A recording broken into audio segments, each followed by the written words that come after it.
Well, hello there and welcome to Travels with Geordie. If this is your first visit, my name is Peter Knowles and I live on this classic wooden motor cruiser here with my good friend Geordie. Yes, here in Victoria, British Columbia. We're fixing it up for some pretty major cruising someday, so that's the sort of thing that you might be interested in. Please consider sticking around and subscribing. So this week, what are we up to? Well, we're thinking of getting going cruising on my friend's boat, MV Zephyrus, and that means a couple more projects. If you tuned in the last couple of weeks, we put a new propane locker in, and this week we're getting to all new fuel lines.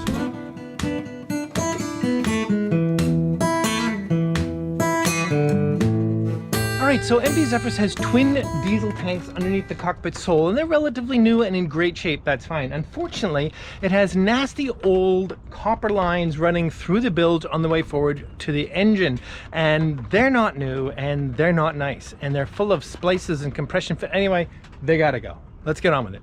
Alright, so this is where it gets ugly. The fuel tanks are under the cockpit sole, which is absolutely beautiful teak, but it was not designed to be removable. The fuel tanks are relatively new, they're aluminum, they're nice shape. We'll have a look at them in a minute.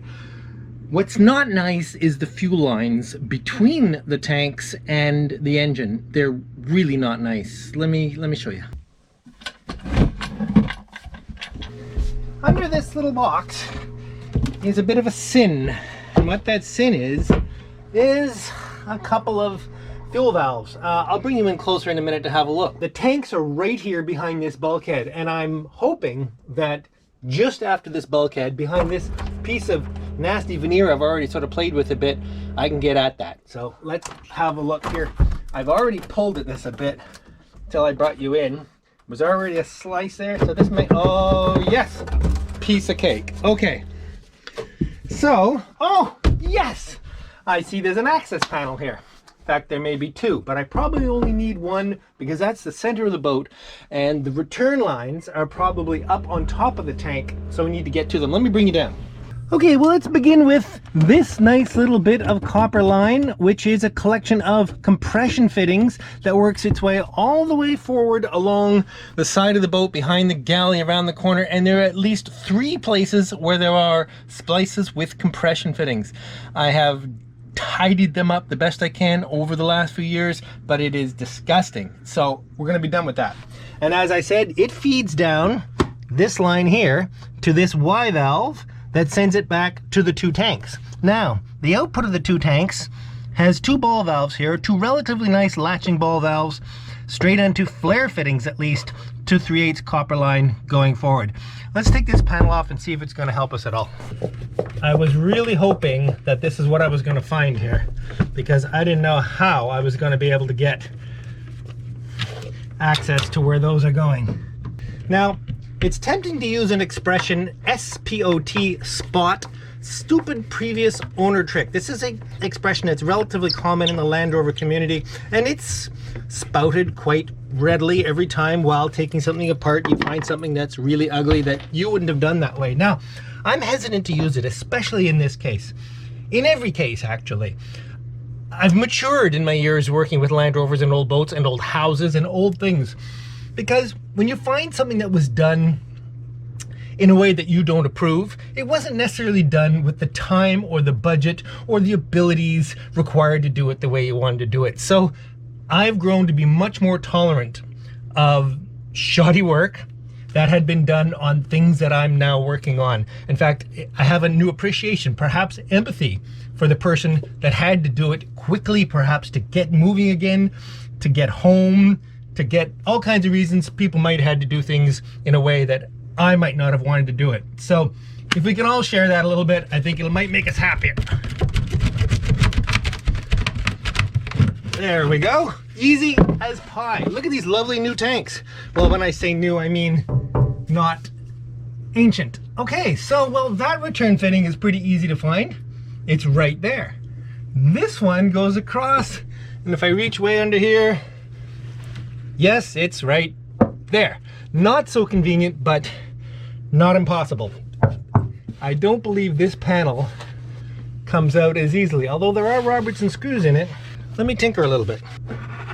No, I'm going to say that this piece of plywood goes to the side of the boat. Therefore, it's not coming out easily, because this is not coming out easily.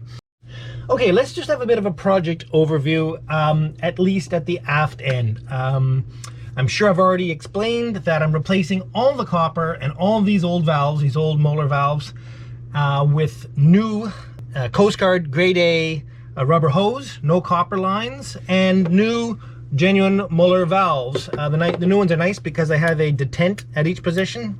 Really quite nice. These are genuine Muller valves and they're reasonable, not cheap.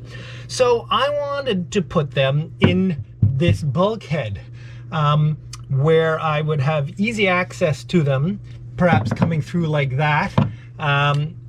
For one valve would be to choose which tank I'm drawing fuel from to the engine, and the other which would be which tank is receiving the return fuel. And if you understand diesel engines, the injection pump actually returns some fuel to the tank based on its internal magic. All diesel engines, or most diesel engines, work the same. So you have to have a way to return fuel. Now, if you have twin tanks, you have to then decide, okay, do I buy a ganged valve, which are incredibly expensive, so when I choose to take off the starboard tank, it'll automatically return to the starboard tank, or do I leave the two valves manual so that I can choose to draw from one tank and return to the other if I choose, or to the same tank if I choose? Of course, the risk there, both tanks are full, and I draw from the starboard tank and I return to the port tank, I will overflow the port tank, which would be very, very ugly. So there's an inherent risk, but I think if you are operating your boat responsibly and cleverly and you keep a log, and of course these valves are in the same alignment, so if you put it on starboard for the supply and starboard on the return, it's pretty easy to tell what's going on. On the whole, I'm going to go with the option where I choose the tank I'm drawing from and I choose the tank I'm returning to.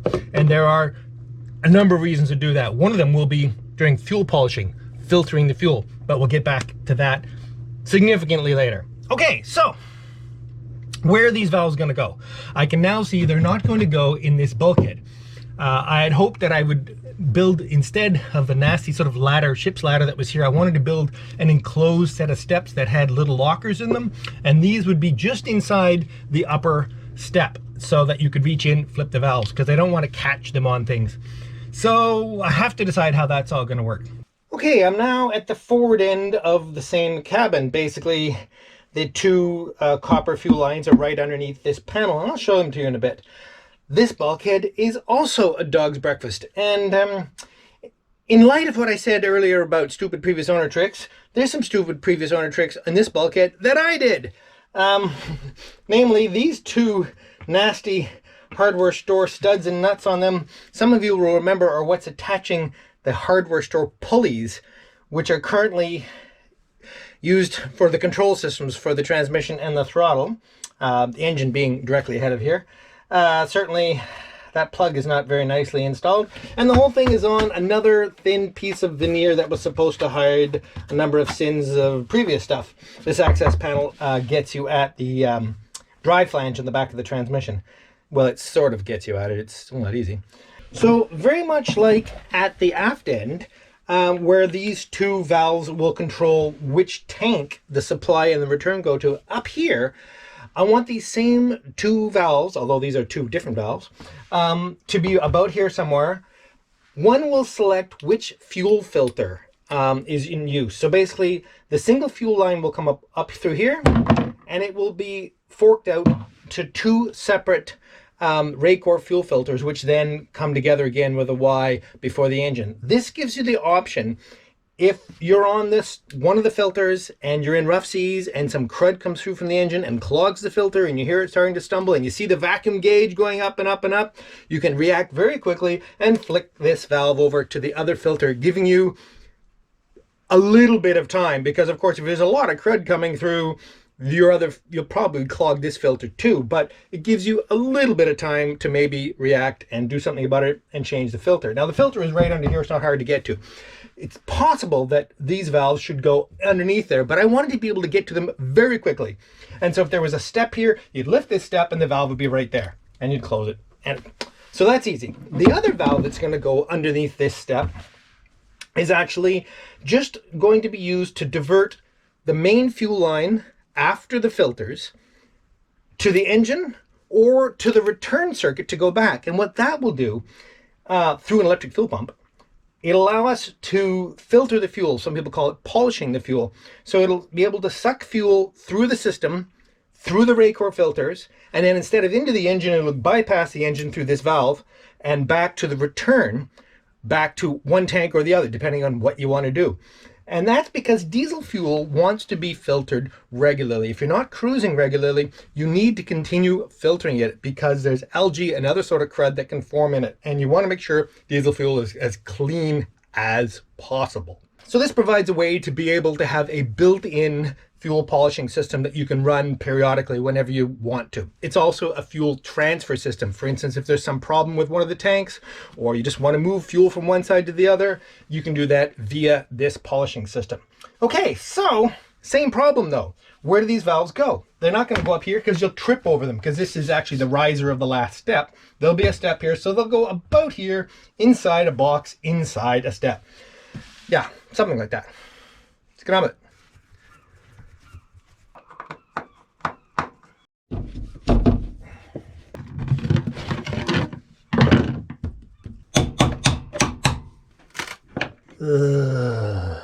Sometimes you get into something that you just know is going to get way uglier before it gets better, but it has to be done. Ugh. There's a thin, miserable veneer, much like was at the aft end here. Okay, get that out of the way. And a only slightly less miserable piece of 3/8, which really should come off too. Oh, there's multiple layers of carnage. Ugh. You don't want to watch this. Okay. Oh, how many holes has been in here over the years? I wonder what that was. The next major task, which is really the beginning of it all, is to purge the fuel lines of all the fuel that's in them. So basically, the two copper lines that run forward underneath the bilge come to each side of these Racor filters, and then they tee together in between and come out a single line, which is here, that heads over to the lift pump on the engine. So what I'm going to do is I'm going to disconnect it from the engine and apply compressed air to this hose, which will send oil, diesel fuel back, all the way back through the entire system and back into the tank, where my lovely assistant will switch the various valves so that both fuel lines gurgle back into the tank. And when we hear bubbles in the tank, close the valves at the tank and we'll know that there's no fuel in the lines. That's the supply line. Then the return line, which is this one here, coming off the fuel rail on top of the engine into this rubber line here. I'll take that one apart and apply compressed air there and repeat the same process with the valve at the back. Fortunately, the return lines fill into the top of the tank, so there's no gurgling and there's no risk of it ever coming back. Should we get on with it? There's going to be some diesel leakage up here, so a fair amount of paper towel and stuff will be required. Okay, to drastically reduce the likelihood of a mess, I'm actually going to cut this fuel line in the middle rather than disconnecting it at either end, where there's much more likely a chance that I'm going to have leakage. This way I can lift the hoses up quickly. Cut that neatly like that. Happily, we haven't had any leakage yet. I'll put this way up in the air. There's no chance that can leak. Okay, so by applying compressed air here, it will drive oil, diesel fuel through the filters and back through the lines, where my assistant will open one valve until it gurgles and then the other valve until it gurgles. So let's get on with that. Okay, here we go. Okay, open either valve.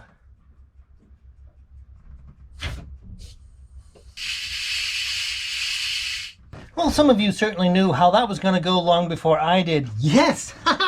Racor filters have a check valve in them. Therefore, my little plan to blow back through the Racors and into the tank was completely flawed in that, because I couldn't get any air into them because of the check valve. So now I have to do the much messier task of disconnecting the fuel lines between the Racor and the lines aft and do the same project. But before I can do that, I have to drain the Racors, which is not a huge task, but, you know, definitely a little bit messier than we'd like. Not ideally located on this boat. Have I ever mentioned I hate diesel fuel? One drop of this in the bilge and I gotta spend an hour wicking it out of the bilge water before I can risk running the bilge pumps. One reason I really like to use a milk bottle for this is that I can put the snap lid back on the milk bottle down here before I try to manage it out of here. because this is where you could have an accident. Working its way back, up, and out. Okay, so the return line should work a lot simpler. Again, I'm going to cut it because this is all going to change. Okay, and then I didn't bother to show you that because it was a coordination between getting... Anyway, I just didn't. So you can imagine how I dealt with it. I took the fuel lines off the filters once I drained them and applied the compressed air right on there, and it shot through and gurgled up nicely in the fuel tanks.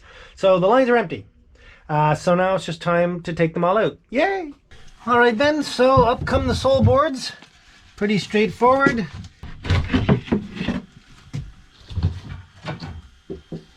So if we take a little tour, you can see the copper lines that have been notched down into the floors over the years, and some ugly sort of corrosion going on.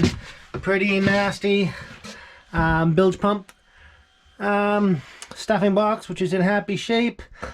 Work our way aft, and all of this is going to come out and be replaced with rubber. Okay, let's start with this mess of a return valve. Now I'm not going to just cut these lines because of the possibility of there still being a smidge of diesel inside. So what I'm going to do is I'm going to pinch them flat, really flat, and then cut them in the middle of the pinch in an effort to reduce the possibility of any dripping diesel either here in the boat or up the dock or on the way to the scrapyard in the back of my truck. Hate diesel. Ah! So let's just nip through the middle of these. And we're done with this little thing in a nice hermetically sealed dripless joy. Squish. Very good. Okay. That's that one done. And that one. Excellent. Okay, I can come back later with a wrench and get those fittings off there, but what I really want to do now is work my way forward, rolling these lines up and getting them off the boat.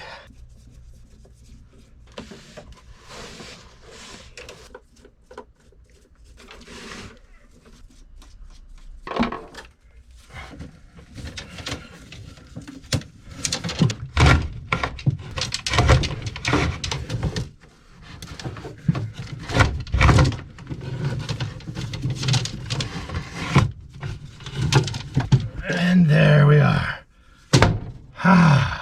And now to get the fittings off the valves here. Now these are flare adapters, 3/8 pipe to flare, and I won't need them anymore.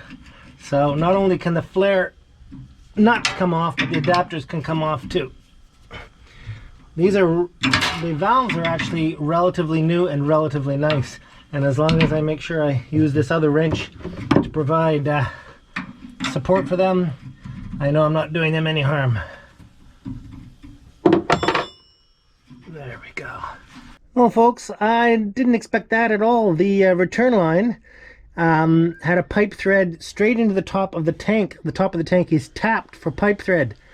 I don't know if there's a boss welded inside. It seems plenty thick. That looks like a perfectly fine solution, but wow. Anyway, okay, so it was all very well getting in to disconnect the return fitting from the starboard tank, but the port tank, you'd think they would have put it here, but no, it's behind here. And this panel is not easily removable, and I can't really reach it around there, so I'm gonna have to drill an access hole about there somewhere. Oh, it's quite a ways along. It's basically there. Put that in low gear. There we go.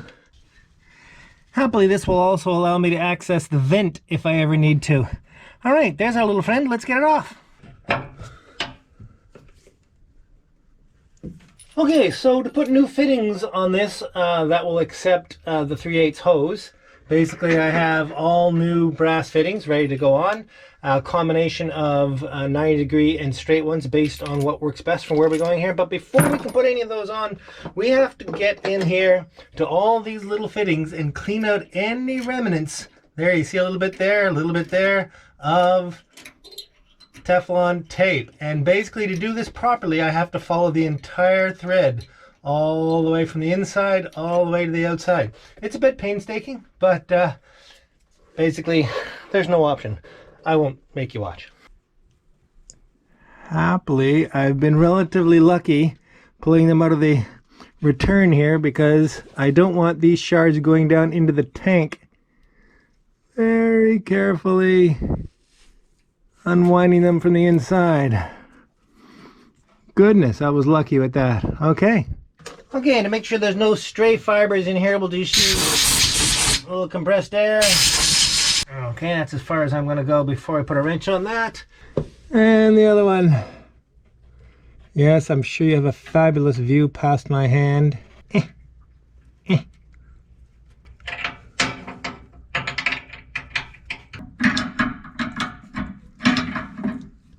Perfect. Okay, all set. Have all our fittings on. Well, good morning. It's Saturday morning, and while editing overnight, I realized there's two more things I'd like to talk to you about. Enjoying the sun, boys? The first is, I have a favor to ask, and that's that this boat is going to be hauled out in early June to do some plank work. The plank work would be replacing the butt blocks with some scarfed-in Dutchmans, which I talked about in a previous episode. We're going to be doing that work to both boats. Okay, here's the problem. To do that, I need hot-dip galvanized wood screws. And hot-dip galvanized wood screws are incredibly rare items. In fact, it turns out there's only one place on the west coast where they're available, and that is Admiral Ship Supply in Port Townsend, Washington. Well, I've contacted them, and they are not at all able to ship to Canada. So I'm wondering if there's anyone out there anywhere near Port Townsend who would be willing to pick up a package for me. I'll have it prepaid with my name on it, etc., in Admiral Ship Supply. Relatively small, not that many screws, and then ship it to me here in Victoria. Of course, I will pay all the postage. I haven't been able to figure out another option for this. Certainly the borders are closed to crossing over personally.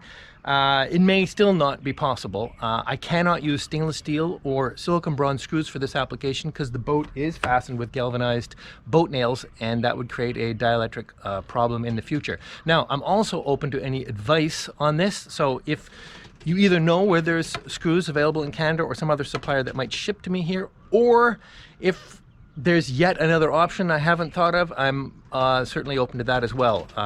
But I need some screws.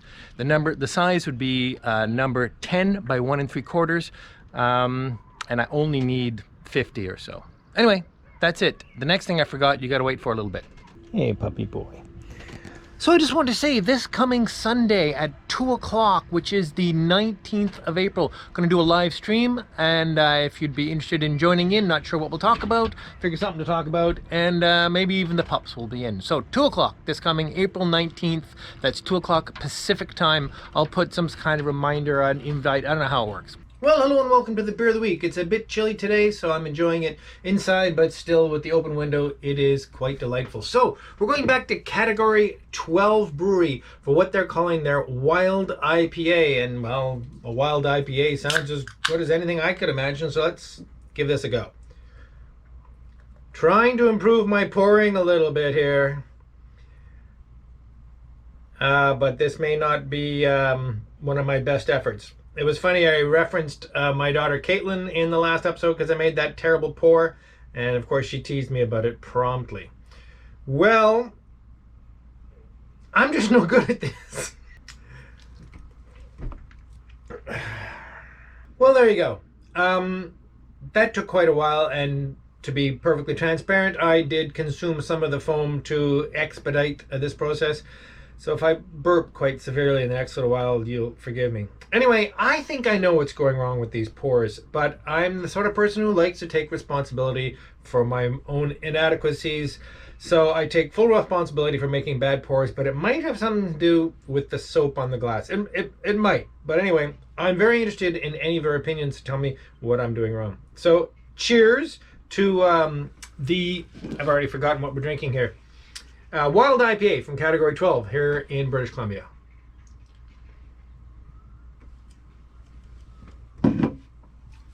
Whoa, that's okay. That's a real nice hazy, tart, bitter, unfiltered. Oh, hazy, hoppy, very carbonated. It's also ice cold, which I really love. Anyway, I'm really enjoying that. That's fantastic. And all the better to cheers. Some new patrons and PayPal supporters that came on. So grateful. From Patreon, Stuart McKinnon and Andy Payne. Cheers to you both, and thank you both very much. And from PayPal, James Glass and Jorgen Lundvist. Probably, I hope I pronounced that correctly. Thank you both so much as well, and cheers.